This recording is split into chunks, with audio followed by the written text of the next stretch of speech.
నమస్తేనండి. ఇప్పుడు ఏపీలో రాబోయే 3 నెలల్లో మనకి ఎలక్షన్స్ అయితే ఉన్నాయి. ఇదే ప్రభుత్వం ఉంటే బాగుంటుందా? నెక్స్ట్ ప్రభుత్వం చేంజ్ అవుతే బాగుంటుందా? ఈ జగన్మోహన్ రెడ్డి గారే మళ్ళీ అండి. అయితే నేనంత ఫ్యాన్ అయినా కూడా వాళ్ళంతమంది కలిసి వచ్చినాక డెవలప్మెంట్ స్కీమ్స్ కానీ అతను ముందు చూపుతో చేస్తున్న వర్క్ కానీ కొద్దిగా రాజధాని విషయంలో ఇది కావచ్చు కానీ మాక్సిమం ఆయనే అంటే ఆయన ఇచ్చిన పథకాలు అందరికీ అందట్లేదు చాలా వరకు అని అంటున్నారు. అందరికి అందుతున్నాయి. డైరెక్ట్ వాడి అకౌంట్ లో వేసేస్తున్నాడు కదా. డైరెక్ట్ అంటే స్కీమ్స్ మనకి ఫస్ట్ అమ్మఒడి ఏదైతే ఉందో అది 15,000కి స్టార్ట్ అయ్యి ఇప్పుడు 12,000కి వచ్చింది. అంటే మధ్యలో 3,000 ఎక్కడ స్కామ్ అవుతుంది అనుకుంటున్నారు? 15,000 ఇస్తున్నాడు కదా.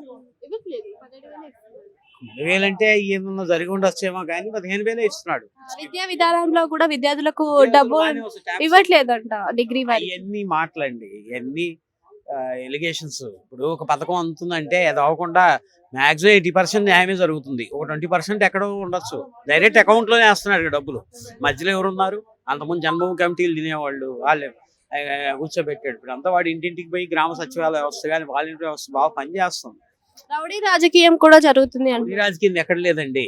పని చేసేవాడు కావాలి.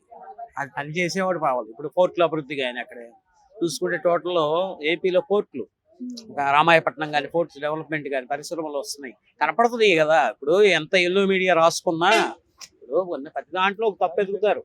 మరి ఏంటన్నప్పుడు ఎంత పోటీ చేసినప్పుడు 175 స్థానాల్లో పోటీ చేయొచ్చు కదా జనసేన. ఎందుకు పోటీ చేయట్లేదు అది చెప్పండి. అంటే ఇప్పుడు చంద్రబాబు నాయుడు గారు అధికారంలోకి వస్తే మనకి ఏదైతే ఐటీ రంగం ఉంటుందో అది డెవలప్మెంట్ అయితే జరుగుతుంది. అది చేస్తే కనుక ఆల్రెడీ ఆయన డెవలప్ అనేది ఐటీ ఇప్పుడు డెవలప్ అవుతుందండి. వైజాగ్ పరిశ్రమలు వస్తున్నాయి. ఆయన చేశాడు, ఈయన చేశాడు. చంద్రబాబు నాయుడు కూడా ఒక విధంతో చేశాడు. చేయండి ఏది అనట్లేదు. ఐటీ వస్తున్నాయి కదా పరిశ్రమలు. ఇన్ఫోసిస్ కానీ ఇవన్నీ వస్తున్నాయి కదా. ఇప్పుడు వైజాగ్ లో మెట్రో కానీ వేస్తున్నాడు. జగన్ అతని విజన్ ఉంది, చేస్తాడు. కొద్దిగా తగ్గొచ్చేమో ఒక సీట్లు. నెక్స్ట్ మంత్ వెళ్తున్నాడు. చెప్పలేమండి. 120 అదే ధైర్యంగా 175 అని అంటున్నారు కదా. 175 175 రావులేవండి అంత సీన్గా. అదే పోటీ ఉంటుంది. రాజకీయాల గురించి మనం చెప్పలేమండి. ఏ విషయాలు మాట్లాడతాము.